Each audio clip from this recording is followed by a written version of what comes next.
What's going on, everybody? Welcome back on into the Space Cowboy Show. I'm your host, Ricardo, and this is the first mock draft of February and the first mock draft after the Senior Bowl. The mock draft Mondays might end up seeing new prospects come up on the board for who we select because the Cowboys tend to favor guys that have played in the Senior Bowl, especially talented prospects. And there are going to be some names that you need to be familiar with as we go through this draft process. So be sure to check out your other favorite content creators in the Cowboys space of things because they go into depth about who they met with and who you need to keep an eye out on. And of course, we will talk about that in a later video once we know specifically who the Dallas Cowboys have met with. Now with that, welcome back to Mock Draft Monday. And we're going to go ahead and dive straight into today's mock draft. Before we do that, if you haven't done so already, please be sure to hit the like button, subscribe if you're new, and hit the notification bell. Helps out the channel a lot in the YouTube algorithm. And the show is powered by Crushman Media if you haven't noticed already. So please be sure to go check out the other shows on the Crushman Media Network. With all the pleasantries out of the way, let's go ahead and dive into the first pick of this particular mock draft. With the 12th pick, the Dallas Cowboys select Mansour Delane, cornerback, LSU. Look, this is a guy that you should be familiar with already. We've taken him several times in these mock drafts, but I do think the reason I want to keep talking about the Cowboys taking a cornerback at 12 is it's starting to feel more like that is the direction they are going to go. Getting a guy like Christian Parker in here, I do believe he will have some sense of influence on the Dallas Cowboys prioritizing a cornerback that can play alongside DaRon Bland and be a productive player for you that he can develop over the next couple of seasons. We have seen that he has done wonders for Patrick Surtain, the cornerback duo out in Philly, and I think he's going to work his magic here in Dallas as well. And so with that in mind about Christian Parker being here and the influence he might have, the cornerbacks that you might see come up in terms of guys that the Cowboys have met with, McCoy and Hood out of Tennessee, of course Mansour Delane, and maybe a couple other guys as well. But I do think that if this is how things panned out in this particular mock draft, the first pick being a guy like Mansour Delane, I have gone on record, and my opinion is that Mansour Delane is the best cornerback in this draft class. And I said in the first mock draft that we took him that I understand there's this squeamishness amongst Cowboys fans to take another cornerback out of LSU. But the way I look at it is a guy like Morris Claiborne and a guy like Mansour Delane, they aren't the same, and I just don't have that same worry. It's the same exact thing when we talk about drafting certain players out of Michigan or drafting certain players out of a different school because of the past history. There are guys that are productive for those particular schools. It's the key thing that you take the right players from those schools. That's the real key thing there, guys.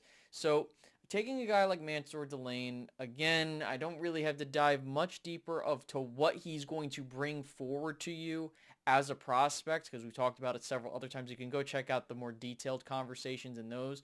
But again, getting a guy that's a very complete cornerback, playing him alongside DaRon Bland, with a guy that has a history of developing cornerbacks to play at a very high level, it's just a match made in heaven. It's really a matter of what you do at pick 20 that I think is going to make or break this particular draft and the other drafts that we will be doing. So let's go ahead and let's find out who we take at pick 20. with the 20th pick, the Dallas Cowboys select TJ Parker, defensive end, Clemson. Now, Cowboys fans, this is a name you need to be very familiar with throughout the draft process because he is shooting up draft boards, and I think the Cowboys might take a liking to him as we go through this process. Now, again, would I be shocked if they took him at pick 20? Absolutely not. When you look at a prospect like TJ Parker, you look at what he did back in 2024, very productive player, 11 sacks, 19 and a half tackles for losses. But when you look at the 2025 stats, you might say, I don't know, Space, he took a bit of a step back. I'm not entirely sure if I would want to entrust myself with a guy like Parker, knowing with what I'm seeing on a spreadsheet from his 2025 stats. Here's what I'm here to tell you. The reason you will see this discrepancy between the two seasons in 2024 and 2025 is because of the fact that in 2025, TJ Parker had a lot more attention on him as a defensive player compared to what he did in 2024. Having that breakout season, of course, you're going to be like, all right, this is a guy we need to keep an eye out on moving forward, especially if we're going up against Clemson. So as a result, you're seeing a lot more double teams, triple teams, you name it, to stop him from being disruptive, which he was still very productive for Clemson despite the fact of what the stats will show you. And I think when you look at his build, right, we're talking about a 6'3", 255-pound defensive end, fits the mold of what the Cowboys are looking for in that edge room. It reminds me a lot of when you got a guy like DeMarcus Lawrence, where yes, he has a very talented repertoire to be a complete edge for you, but I do think that the pass rush skill set still needs some work. And I really believe that TJ Parker is going to benefit immensely from this coaching staff, especially with what Dallas is building. I think that you will have the ability to have him in a room with a guy like Donovan Ezeraku, who is still developing, and I think that in this new defensive scheme that I think the Cowboys are going to employ, where you might have a hybrid of the 3-4 and the 4-3, I think that that is what we want to see.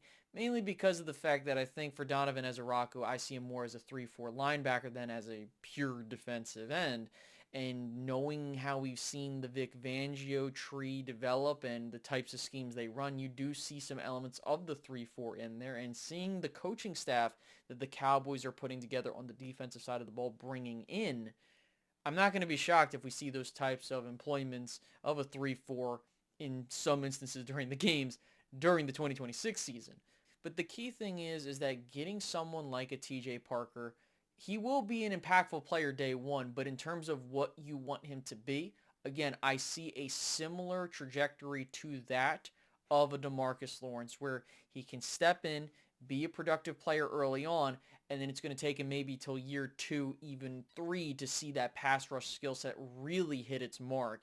But at the same time, that doesn't mean that that's something that you shy away from. I think that for the Cowboys, you're going to need more consistent run defenders on the edge, because that was a problem in 2025. And I think that that is where you need to go out into free agency, as I've said before, add a couple more guys so that you're not worried if you take a guy like Parker that you are feeling as if he needs to be the number one pass rusher for you. But again, when you're using that type of draft capital, of course you have a certain level of expectation. But as you know, and we've talked about it on the channel and other people will tell you as well, defensive ends take some time to develop usually, but there are others that step in and give you immediate impact, like a 10 sacks like we saw when we had Micah Parsons, even though he wasn't a full-on defensive end when you brought him in here.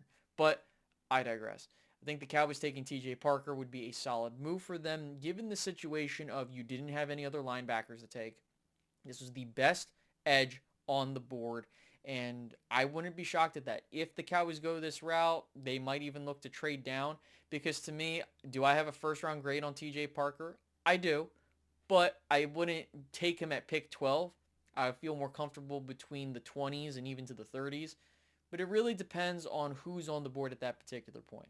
So with that, in this particular mock draft, you go with the cornerback and Mansour Delane with the 12th pick. Then you turn around, you get your edge to develop in TJ Parker, and that's your first round for 2026 in this particular mock draft. I mean, what do you guys have to say? Do you not feel it with TJ Parker? Do you think you should go a different route? By all means, you can tell me down below, because again, the reason I'm doing these particular names is not because of the fact that, oh, I'm going to force a name on here. It's the fact that these are types of scenarios where you need to be familiar with, because again, there was no viable linebackers that we've taken in other mock drafts that were available.